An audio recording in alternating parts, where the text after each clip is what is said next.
السلام علیکم ورحمۃ اللہ وبرکاتہ۔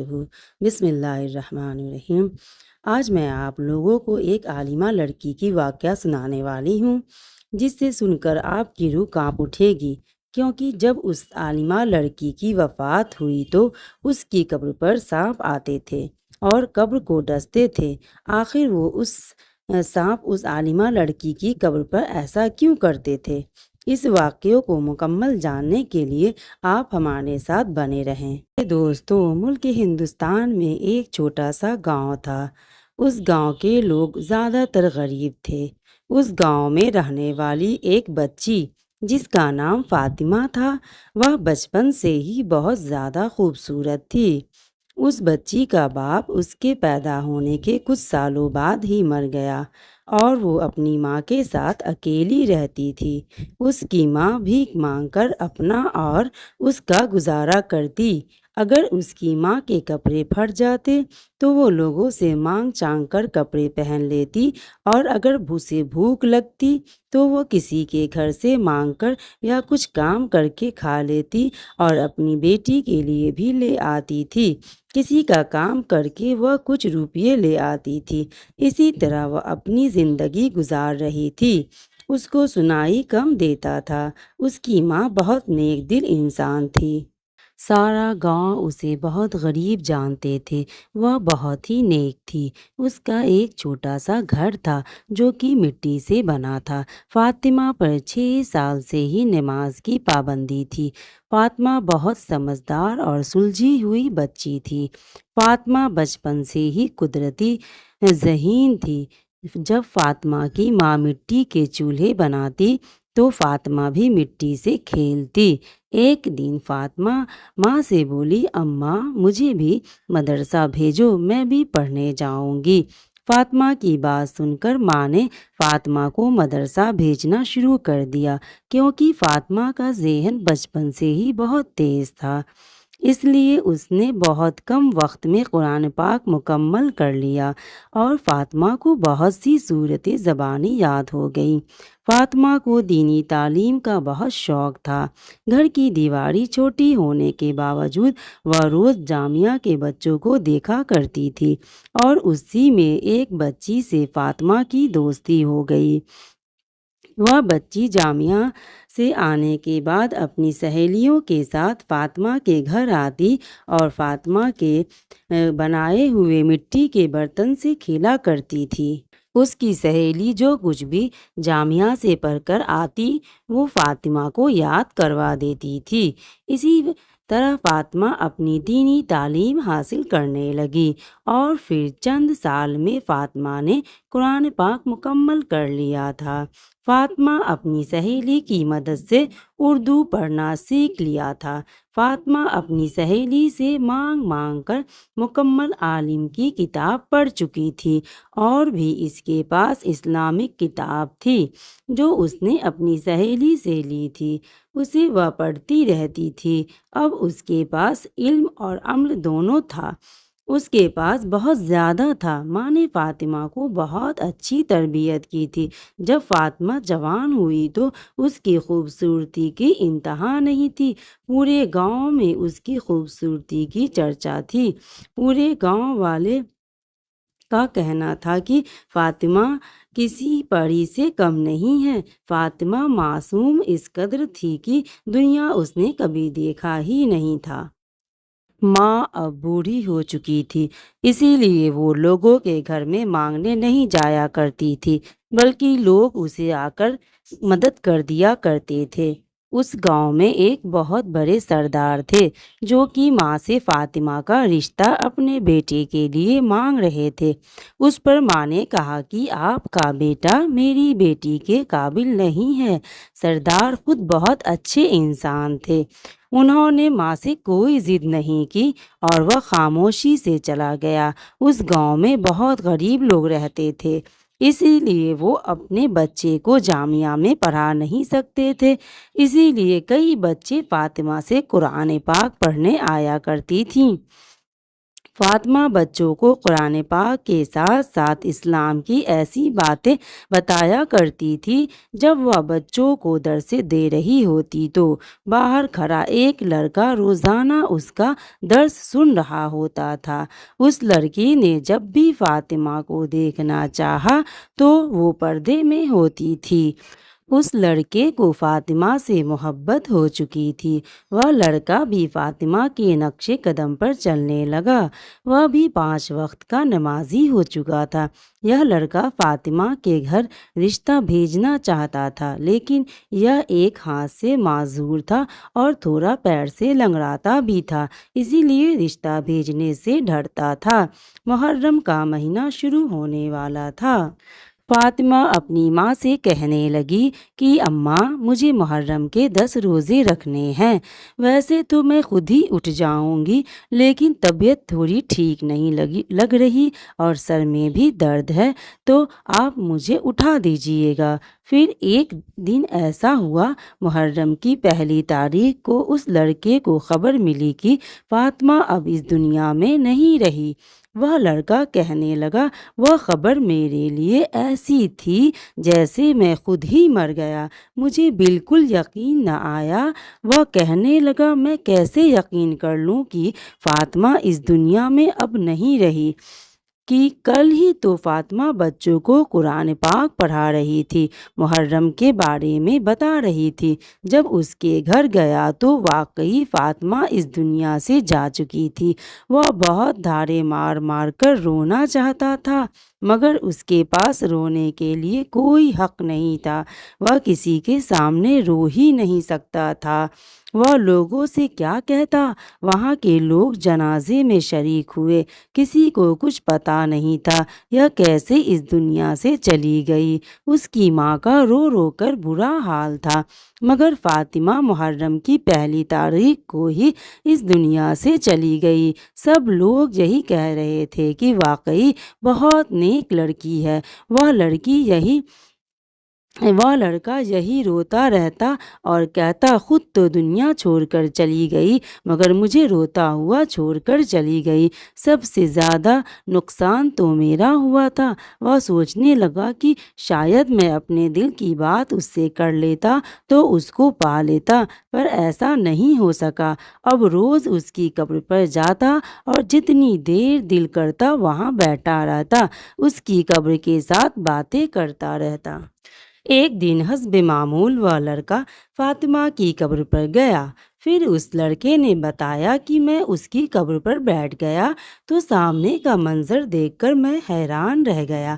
فاطمہ کی قبر پر بہت سارے سانپ رینگ رہے تھے۔ اس نے کہا کہ میں نے لڑکی سے ان سانپوں کو ہٹانے کی کوشش کی۔ مجھے یہ سانپ قبر پر بہت عجیب لگی۔ یہاں قبر پر اس طرح کا ہونا بہت برا سمجھا جاتا تھا۔ میں نے قبر سے سانپوں کو ہٹایا۔ اب روز سانپوں کو ہٹایا کرتا تھا۔ وہ کافی دیر بیٹھا رہتا تھا۔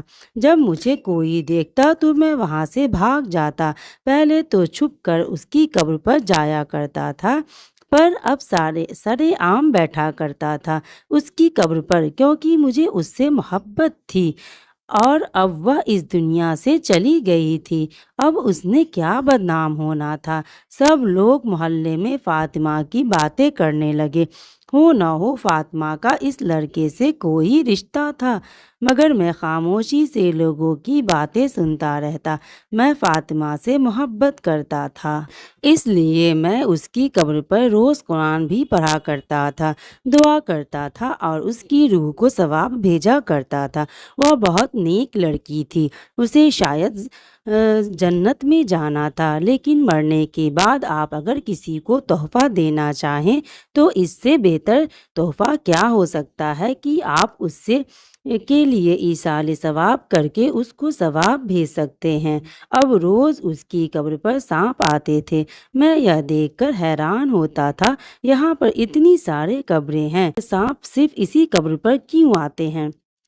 اور میں ان سانپوں کو وہاں سے ہٹاتا، مگر یہ کوئی عام سانپ نہیں لگتے تھے، یہ تو جنگلی سانپ لگتے تھے۔ اس کی قبر سے اتنی گندی بدبو آنے لگی تھی، وہاں بیٹھنا محال ہو جاتا تھا۔ ہمارا چھوٹا سا گاؤں تھا، اس وجہ سے بات پورے گاؤں میں پھیل گئی تھی۔ سردار اور بڑے بزرگوں میں یہ بات پہنچ گئی، نیک اور معصوم لڑکی کی قبر پر روز سانپ کیوں آ جاتے ہیں؟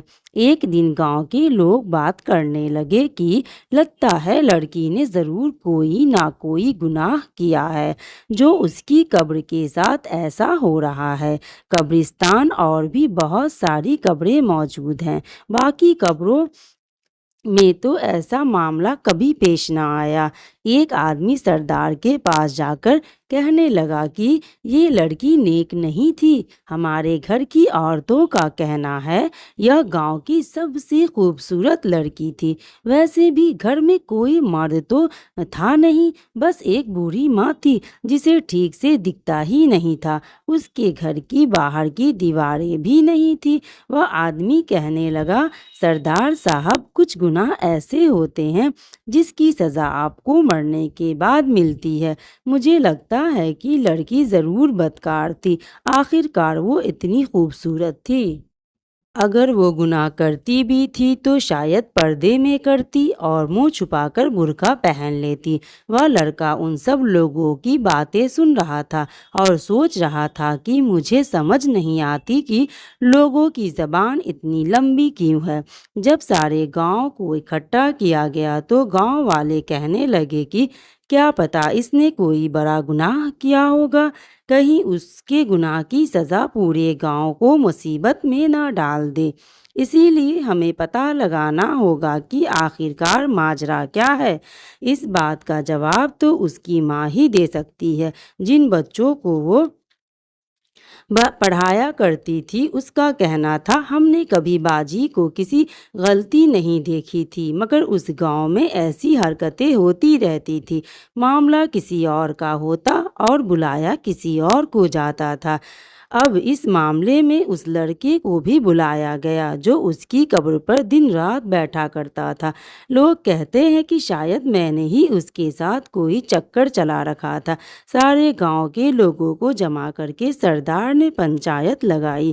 اب اس لڑکے کو سب کے سامنے کھڑا کیا گیا، اس سے سوال پوچھنے لگے تو یہ لڑکا کہنے لگا کہ ہاں یہ سچ ہے کہ میں اس کی قبر پر بیٹھ کر روتا رہتا تھا، کیونکہ میں اس لڑکی سے بہت محبت کرتا تھا، مگر میں نے کبھی اسے اظہار نہیں کیا تھا اپنی محبت کا، اور اس نے کبھی مجھے دیکھا تک نہیں تھا۔ وہاں بیٹھے تمام لوگ چلانے لگے کہ یہ سب تمہاری ہی وجہ سے ہو رہا ہے، اس نے تمہارے ساتھ ہی گناہ کیا ہوگا۔ وہ لڑکا غصے سے بولا کہ وہ ایک پاکیزہ لڑکی تھی، اس پر الزام مت لگائیے، میں قسم کھا کر کہتا ہوں کہ میرا اس کے ساتھ کوئی رشتہ نہیں تھا، کوئی چکر نہیں تھا، میں اسے دل ہی دل میں پسند کرتا تھا اور میں جانتا تھا میں اس کے قابل نہیں ہوں، اسی لیے میں نے کبھی اس کے گھر بھی میں رشتہ نہیں بھیجا، یہاں تک کہ میں نے کبھی بھی بات کرنے کی کوشش بھی نہیں کی۔ وہاں بیٹھے کچھ لوگوں نے میرے حق میں گواہی دی اور کہا کہ ہاں، مجھے نہیں لگتا کہ یہ لڑکا جھوٹ بول رہا ہے، کسی سے محبت کرنا تو غلط بات نہیں ہے، لگتا ہے کہ اس نے غلط نہیں کیا ہوگا۔ اور کچھ لوگوں کا کہنا ہے کہ فاطمہ کی اسی طرح اور بھی چاہنے والے ہوں گے۔ بار بار گاؤں میں پنچایت بیٹھائی جا رہی تھی، بات بہت بڑھتی جا رہی تھی۔ آج اس پنچایت میں بہت ہی خوبصورت لڑکا آیا جو پہلے پنچایت میں نہیں دیکھا گیا تھا۔ جب میں نے ایک لڑکے سے پوچھا کہ یہ لڑکا کون ہے تو اس نے کہا کہ یہ لڑکا چودھری صاحب کا بیٹا ہے۔ میں سوچنے لگا کہ چودھری صاحب کا بیٹا تو بہت خوبصورت ہے، یہ تو شاید فاطمہ کے قابل تھا، کیونکہ فاطمہ اتنی خوبصورت تھی کہ اس کے ساتھ عام لڑکا کھڑا ہوتا تو بالکل بھی اچھا نہیں لگتا تھا، مگر یہ چودھری کا لڑکا دیکھنے میں غصے والا لگ رہا تھا۔ سردار صاحب چودھری صاحب کے بیٹے سے بار بار مشورہ مانگ رہے تھے، جبکہ مجھے لگ رہا تھا کہ اس لڑکے کو کچھ سمجھ نہیں آ رہی ہے۔ سننے میں آ رہا ہے کہ یہ لڑکا ملک سے باہر پڑھائی کر کے آیا ہے۔ خیر، کچھ دن پنچایت والا معاملہ شانت شانت رہا، مگر سانپوں کا سلسلہ قبر پر جاری تھا اور قبر سے گندی بدبو آنا شروع ہو گئی تھی۔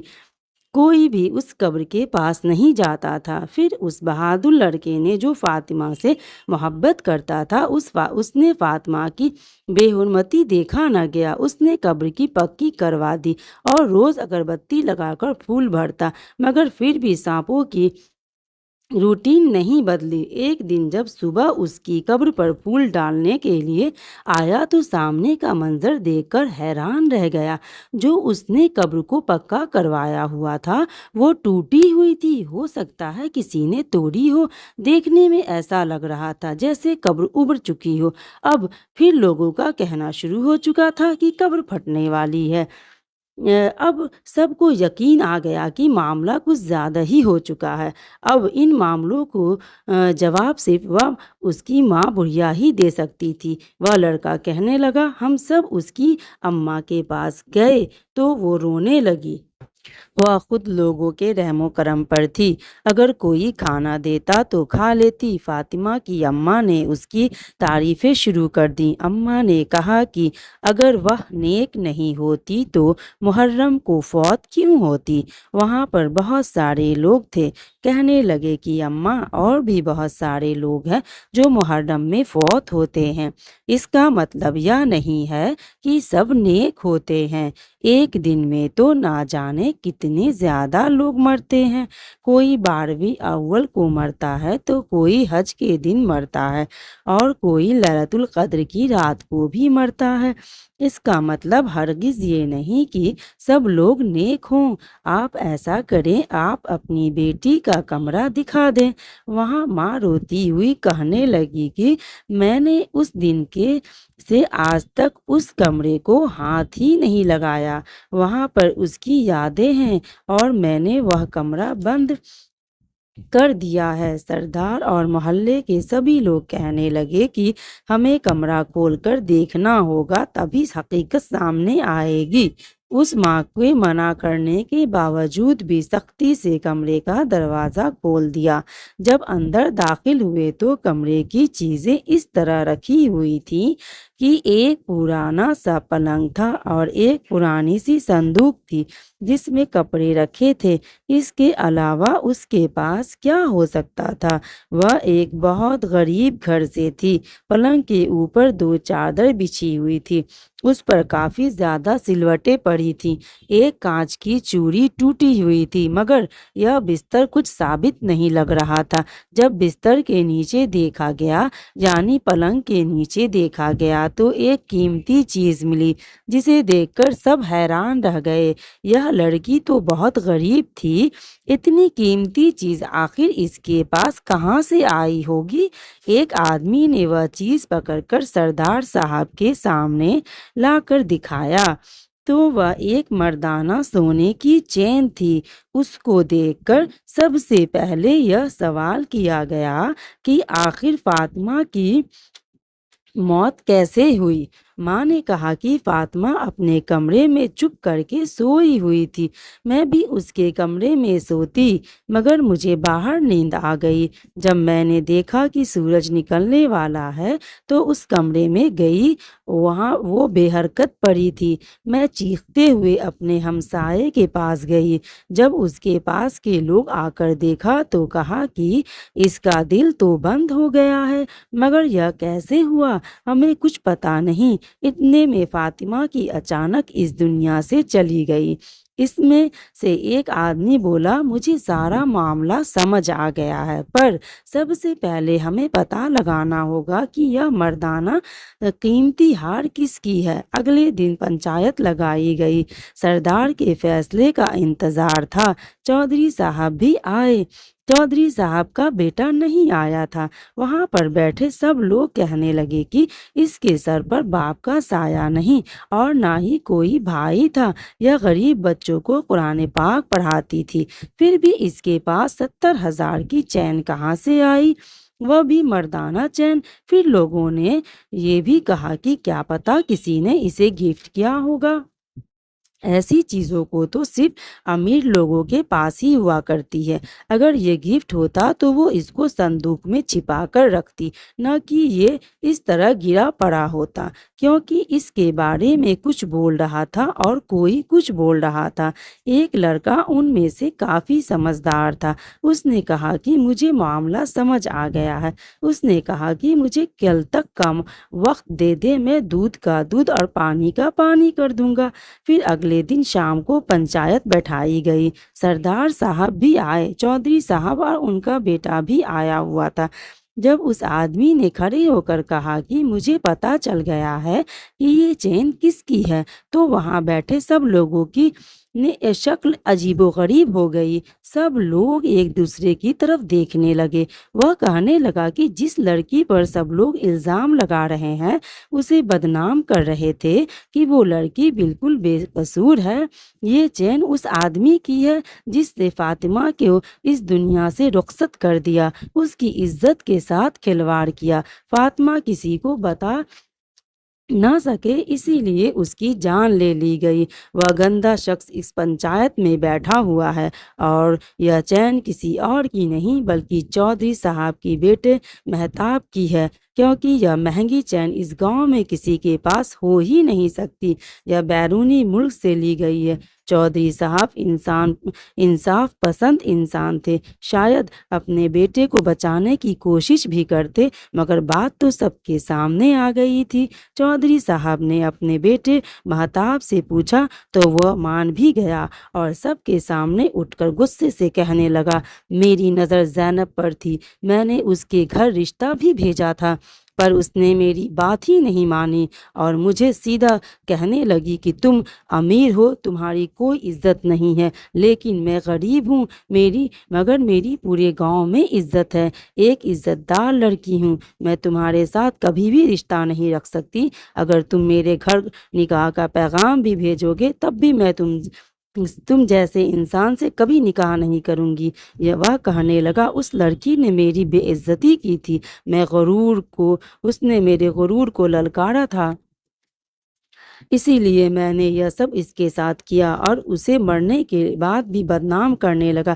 میں نے ہی اس کی قبر پر سانپ رکھوائے تھے۔ میں نے آدھی رات کو فاطمہ کے گھر میں گھسا، اس کی ماں جس سے کم سنائی دیتا تھا وہ دوسرے کمرے میں سو رہی تھی، اسی لیے اس کی اماں کو پتہ نہ چلا کہ اس کی بیٹی کے ساتھ کیا ہو رہا ہے۔ میں نے اس کی عزت پہ ہاتھ ڈالنا چاہا تو وہ لڑکی سجدے میں جا گر پڑی، اور یہ چین میرے گلے کا پھندا بن گئی۔ میں نے بڑی مشکل سے اس کو اپنے گلے سے نکال کر پھینکا، پھر میں نے فاطمہ کا گلا دبا کر اس کو اس دنیا سے رخصت کر دیا۔ اگر میں ایسا نہ کرتا تو وہ مجھے بدنام کر دیتی۔ جو لڑکا زینب سے محبت کرتا تھا، جب یہ سب اس نے سنا تو اسے بہت غصہ آیا، اور اس نے مہتاب کو جتنا ہو سکا اتنا مارا۔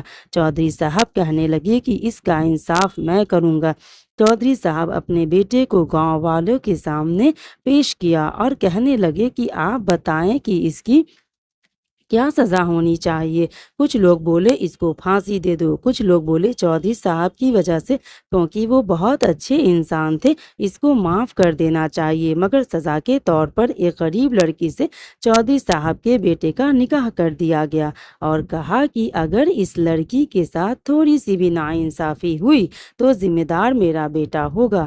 اس کو مزدوروں والا کام بھی دیا گیا، اب روز مزدوروں والا کام کرتا، اور اس بڑھیا کی ساری ضرورتوں کو اسے ہی پورا کرنے کے لیے دے دیا گیا۔ چودھری صاحب کہنے لگے، میرے بیٹے کی سدھارنے کا طریقہ صرف یہی مجھے نظر آیا۔ اب آہستہ آہستہ ٹھیک ہو رہا تھا، کیونکہ اس کی بیوی فاطمہ کی دوست تھی، وہ بھی نیک اور پرہیزگار لڑکی تھی۔